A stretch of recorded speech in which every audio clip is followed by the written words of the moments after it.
मसीह मऊद अलैहिस्सलाम ने एक बार इन अल्फाज में पेशगोई की, ये काबुल की जमीन तो गवाह रहे कि तेरे पर सख्त जुर्म का इर्तिकाब किया गया। ऐ बदकिस्मत जमीन, तो खुदा की नजर से गिर गई कि तू इस जुल्म अजीम की जगह है। हजरत साहिबजादा अब्दुल लतीफ शहीद अफगानिस्तान से ताल्लुक रखने वाले एक आलिम ने 1902 में हिंदुस्तान के सफर के दौरान मसीह मऊद अलैहिस्सलाम को पहचान लिया। उनकी ख्वाहिश थी कि वो अफगानिस्तान मसीह मऊद अलैहिस्सलाम की आमद की खुशखबरी सुनाए, लेकिन वहां के लोगों ने उस पैगाम को रद्द कर दिया और उन पर भी यही करने के लिए दबाव डाला। उन्होंने जवाब दिया कि अब वो सच्चाई का इनकार नहीं कर सकते। इस पर उन्हें संसार करके मौत की सजा दी गई। काबुल के हर बाशिंदे ने इस संसारी में हिस्सा लिया।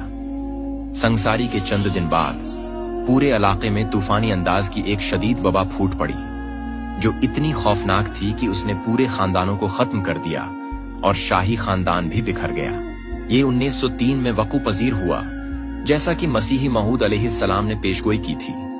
एक अंग्रेज चश्मदीद गवाह फ्रैंक ए मार्टिन ने उन वाकयात को अपनी किताब अंडर द एब्सोल्यूट अमीर में दस्तावेजी शक्ल दी, जिसमें इस पेशगोई की तकमील को बयान किया गया है।